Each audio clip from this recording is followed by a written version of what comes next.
Hello everyone, welcome back to more AEW on TEW 2020. We are here in the third week of November, which is our week right after the Full Gear pay-per-view, which, in typical TEW fashion, means we throw all the old stories out and throw new ones in.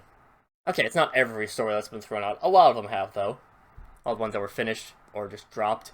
But we start off dark with Antonio Banks in the ring with Jonathan Gresham. And Banks says, we're 3 weeks away from this tournament being over, and just over a month away from the ladder match that Jonathan has already qualified for. So, in order to protect my client, in order to protect the skill level of that ladder match, me and Jonathan have decided not to wrestle any more matches in this farce of a tournament.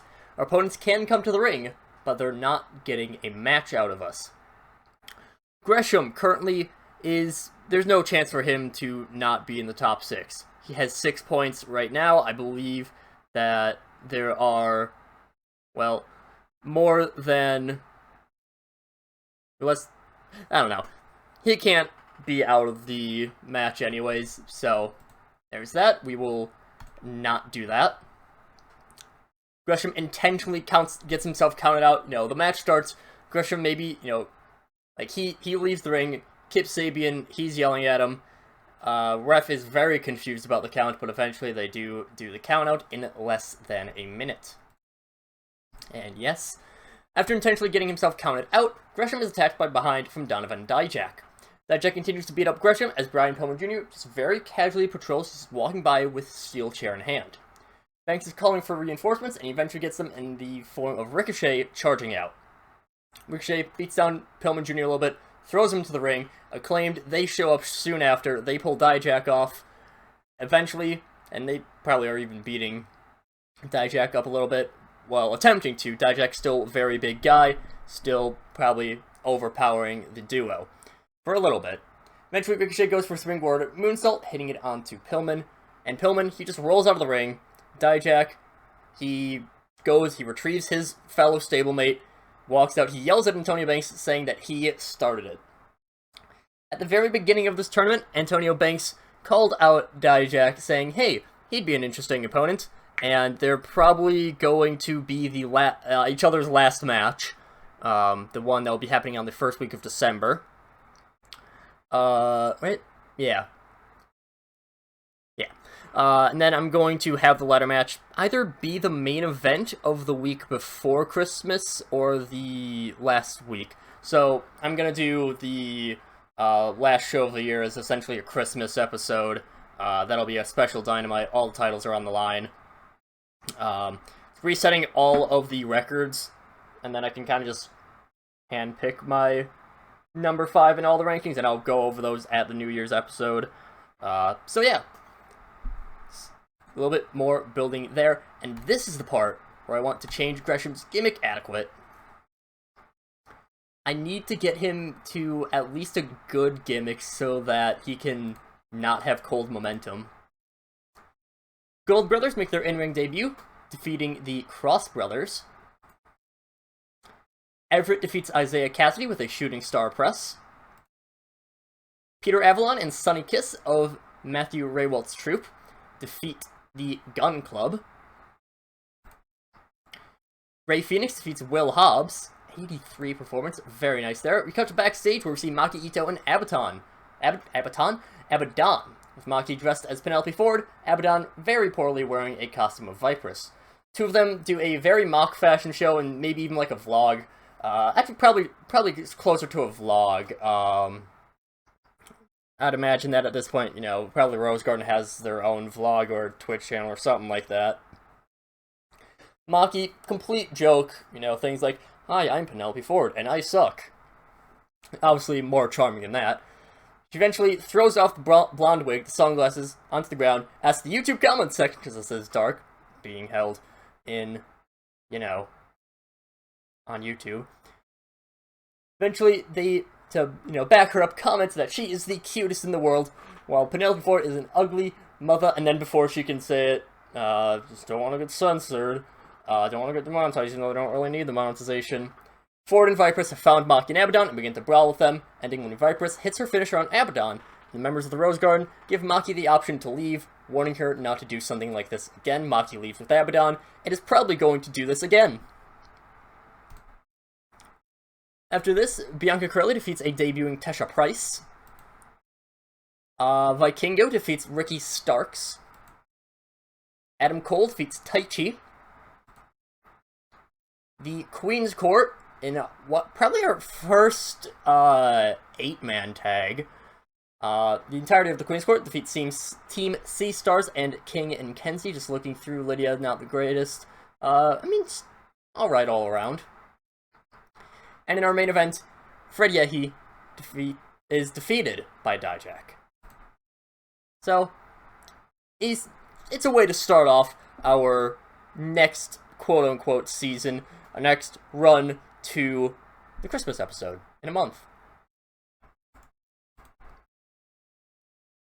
We start our show of Dynamite a little bit differently. I imagine this would actually get a little bit of heat, as El Phantasmo is actually talking. We have the entire Bullet Club in the ring. American Wolves, they're laid out on the ground. Presumably, Wolves had their entrance before they went live, and probably the Good Brothers took him out. And Phantasmo says, sheesh, for as long as this company's been around, all the talk has been about Bullet Club this and Bullet Club that. Well, while the club is not only alive, but thriving in Japan. And let me say, the real leader of the Bullet Club, Switchblade, ain't happy. You guys, Kenny and Hangman, you've been dragging the club's name through the dirt. One of our founders can't even beat Jeff Cobb. Another leader murders another one of the members of the club. It's disgusting, and Switchblade agrees. So that's why he sent me out on a mission to recruit people to re-establish the club's long-lost influence in America. And as you can see, I've got quite the lovely group of people, and we've made quite a lovely impression on this place. So you know what? You're gonna ruin the good name of the greatest stable in wrestling history? Hell yeah, we're gonna be fighting back. Bucks, Kenny, both Adams, Paige, Cole, I don't care. All of you are going to understand just how much you've pissed us off. Sadly, Phantasmo bad on the mic. That's kind of the problem with this Bullet Club. Everyone's terrible, but don't worry, I do have some plans for the Bullet Club going forward. In their debut match on Dynamite, the Good Brothers defeat the Acclaimed when Carl Anderson pins Anthony Bowens with a Magic Killer, following a Magic Killer. We then cut the backstage with Kenny and Hangman Page. Kenny's still bandaged up from his match against Adam Cole that I screwed up and accidentally had Cole win. And Kenny says, what the hell are we supposed to do? Well, history of the Bullet Club is here, and they're freaking after me. After you and... God damn it. Matt and Nick, I still don't know when they'll be back. Coda's barely been able to talk since Full Gear. So it's just me and you, Hangman. And Hangman, he's still sitting back, they're in this locker room, and he takes a sip of whiskey. And he's probably noticed that, recent times that Hangman has shown up, he hasn't been drinking. He's slowly, as he's kind of getting towards the top of the card again, he's not drinking. And he says, well, we gotta be able to find more people. What about Cody and his Nightmare family? I mean, surely with Heyman and Gail Kim and all those other executives, he can take a bit more of a back seat, right? Or what about the Hardys? I mean, they can at least deal with that shitty cult, right? And then Kenny sighs, burying his face in his hands as it cuts to the next part of the show. Next part of the show, we have Rami Sabay defeating Kyle Fletcher, the Blue Thunder driver. And afterwards, Pac's music begins to play, and the new AEW World Champion steps onto the stage, and I'm imagining that there's this chorus of boos. Everyone is booing Pac, because he's an absolute asshole. It says, for 1 year, this supposed figurehead of AEW, Kota Ibushi, remained unpinned in the ring. Only a single loss had come to his record, and it was a tag match where he wasn't even the one beaten. But I ended it. Just like that. A single crack of my kendo stick. He's too beaten to even return. Too stuck in the hospital from dealing with the brutalizer. From dealing with the bastard. I've beaten everyone there is to beat all over the world. I've bested the supposed best in the world, Kota Ibushi. I've beaten Heyman's goon Brock Lesnar, but there's someone that I haven't had the joy of facing off against quite yet. Rami Sabay. You want to be this man of the people, this person beloved by the fans. Well, I can't have that happen. You'll have to face me in order to continue on your path and to try to beat me down. I dare you to come for me, Sabay. You are nothing. So, Hangman Page right now would be number 1 in the rankings. Rami Sabay would probably be pretty close up there. Again, I haven't actually updated the rankings in a while, and I'm just going to wait for the end of the year to do that. Don't worry, I'll figure this out. After this, we cut to Paul Heyman's office, and the head of talent management looks a little bit enraged. He says, I can't say that this weekend has gone to my plans. The Bullet Club are an unexpected arrival, and to top it all off, your champion is someone who has threatened me on multiple occasions. But the business of wrestling is all about moving on despite hardships. So this brings us to the situation regarding our tag team titles. With the Vision and the Good Brothers blatantly disregarding my order, with the Good Brothers not even being employed in my company, the Young Bucks being injured, several teams currently tied up in the Phase of the Revolution ladder match tournament, I'm left with very few credible tag teams, but as such, we will prove which team is deserving of the title through a short tournament of only 8 tag teams. You will all have the first round matches, we'll have all of the first round matches over the next 2 weeks, semifinals the week after, and we will crown a tag team champion on our last Dynamite of the year. Let me see if I can remember what teams I'll put in. We have the Best Friends, we have Bad Influence, we have FTR, we have the Hybrid 2, we have Jurassic Express, Motor City Machine Guns, Eddie Kingston and Jon Moxley, and I'm forgetting one more. It's probably... I don't know. We'll figure out who it all is. I feel like I said all of them, but oh well. Obviously I didn't. Ricochet then defeats Penta. Yeah. Afterwards, Antonio Banks gets to the ring and he has Ricochet at his side. He says, I've talked with Paul, and while the pen has not been put to paper quite yet, it's all but assured that our TNT title match at the final Dynamite of 2021 will be a fatal 4-way between Hiromu Takahashi, the star of Japan, Darby Allin, the loner skater, Garza Jr., the current TNT champion, and Ricochet, my client, and the next TNT champion. So, next week, all 4 competitors are invited to a contract signing in this ring, moderated by someone who has lived in this business for years, Mick Foley. So yes, a contract signing, actually doing something like that. Then we cut to backstage again where we see Kenny and Hangman. Kenny looks even more out of sorts than he did earlier, mumbling to himself about how he needs help. They're interrupted by Fergal Devitt stepping into the shot with Princedom around him. Devitt just says, you need help, don't you? Bullet Club is breathing down your neck when you can't really afford it. I have to share some words with Carl Anderson, and if it comes to it, I'll hold the club back while Kota and the Bucks recover. Devitt is not a face. Well, okay. He's gonna be booked as a heel, or set in game as a heel. He's kind of a tweener. He can be both face, heel. That's kind of what Princeton's gonna be. So, right now, he's, obviously, he has the history with the Bullet Club, and Carl Anderson was one of the founders with him. So he's gotta talk to him. Just give me a moment. Sorry about that. Had some people coming into my house. Don't worry, they're not robbers. Then, we have Jeff Cobb defeating Brian Pillman Jr., the Tour of the Islands, for defense number 5 of the IWGP US Championship. After the match, MJF's music hits, and one of the 3 leaders of the VIPs Club walks onto the ramp. He says, I think we can all agree that something was proven just a few days ago. Of all the people in this company, I alone have proven that I'm the best, the strongest in this company.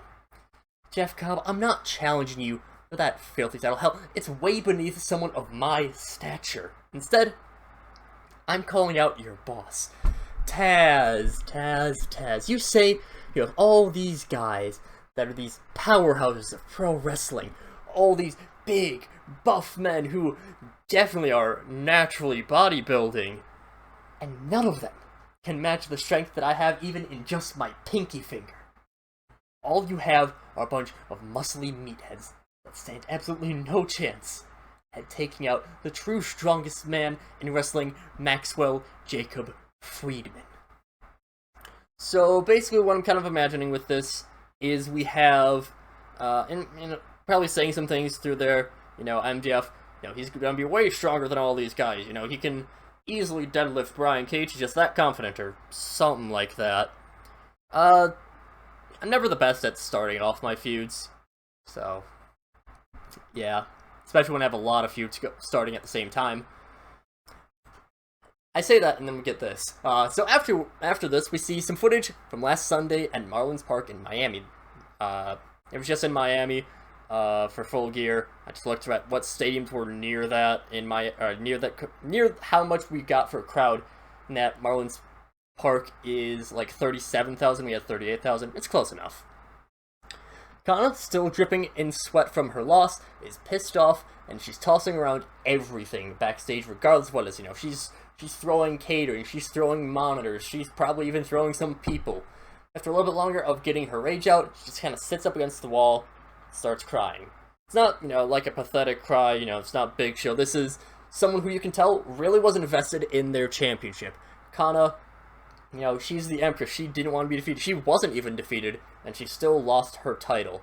She's very, very angry, very upset at herself, maybe at Mayu, who knows. She wants her title back. She's then approached by Hams Katana and Morgan Daniels. Hams, that's supposed to say. Hams pokes Kana with her stuffed pig Goku, asking why friend sad. Kana just brushes Hams off, and Hams continues with, friend should not be sad. Friend eat good food. Me and Goku know good food places. And Kana still ignores Hams. Hams eventually just pokes her once more with Goku, and Kana just snaps, grabs the pig. It's just a stuffed pig. Grabs it by the neck, tears it out of Ham's hands, chucks it as far as she can to the side, leaps up, starts attacking Hams. Hams, she's, one, she's not really too much of a fighter. Two, it's versus Kana, and Kana very much is a fighter. Three, who the hell is Hams?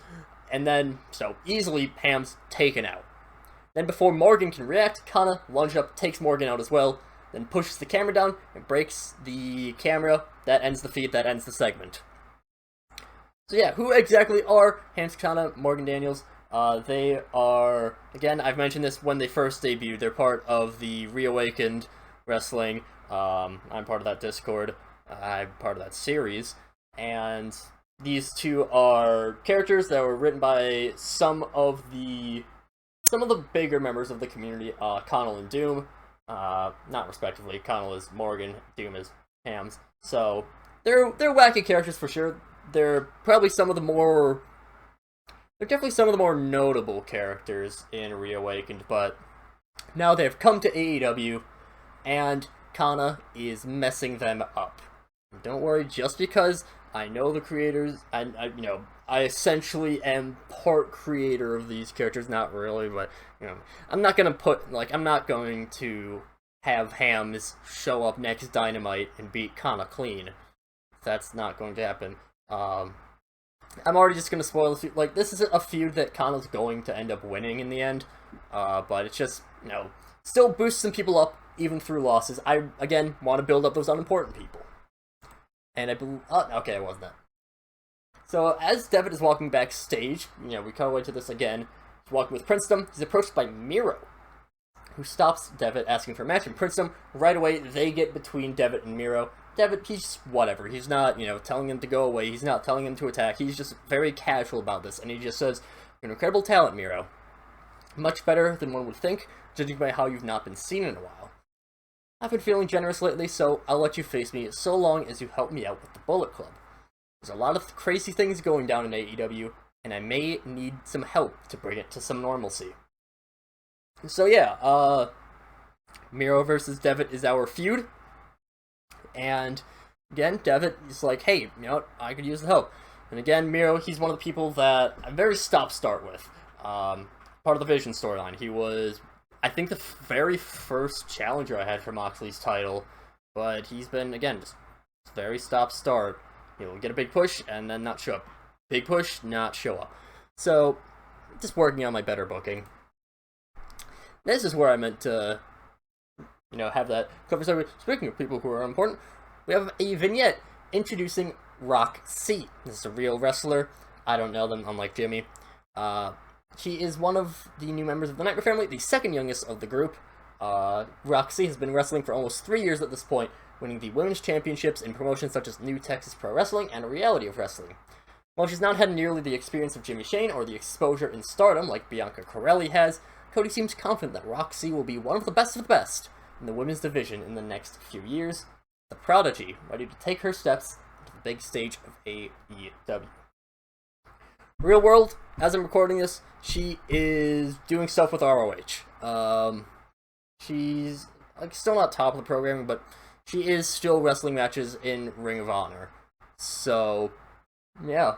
Apparently, I haven't seen any of her matches personally, but also, if that's a criteria, then I can't book most people because I haven't watched too many matches. Busy man. I'll tell myself that. And she defeats Kylie Ray. So prior to the beginning of the main event, we see a vignette following Sting, Griff Garrison, and Lee Johnson in Top Flight as they make their way through the forest around the Hardy compound. The camera eventually, this is very cinematic, eventually turns to see what's happening with the compound, and the place is just overrun. You can still tell it's the Hardy compound, but there's very little Hardy left in it. You have a lot of faceless goons as part of the Cult of Cole. Maybe even see a few cameos from like Joey Janela, not the Avon Sons, but mainly Joey Janela. There's Sheridan as well, who I keep forgetting about, or Regen. But Adam Cole's logos plastered around the building, whether this is old logos or new ones for him being the Risen One, and we hear a fiery sermon from Devon Dudley with another camera getting a shot close to the makeshift quote-unquote church where the sermon is being held. This is next to the Lake of Reincarnation. It's probably just Devon has a pulpit. He has his sons. They're, on either side of him. You have a bunch of people. I'm kind of imagining a little bit of humorous, and it's like, he's talking about the Risen One, and, his congregation is called the Beybes. Adam Cole Bebe. And Devon talks about the power that the Risen One will offer them. And eventually, camera cuts back to the group with Sting. As he nods, they agree to continue with their attempt to infiltrate the compound. We will see how this continues further on. I'm imagining this is going to be a very cinematic feud. In our main event, the Risen One, Adam Cole, defeats Jeff Hardy with a flying cross body. Following this, Adam Cole slowly paces around the ring, circling Jeff's body like a vulture while staring at Matt. Eventually, Utami and Rosemary rush over. They take Matt's crutches, because he can't walk right now, he has a shattered knee. They hold him up because you don't want to take him bunk, because, again, shattered knee. Adam Cole then picks Jeff's head up for him to watch Matt get taken away, before Adam fully picks Jeff up, twist of fate, stares at the camera. I'm imagining like he's sitting on the ground, Jeff's behind him, and he's just looking at the camera, zooming in, and he just mouths, "I'm not done yet, Hangman." Seems like Adam Cole wants to go up against the Hangman, Adam Page. 77 rated show, pretty decent for a show where I'm restarting like all of my feuds. So yeah, 77 rating, very good. I'm pretty happy with my booking. I wish I started more feuds, but just what the flavor that I'm putting into it, I feel like is getting better. Not so much the actual contents, but whatever. We'll see how things continue as we move on to the 4th week of November in the next episode.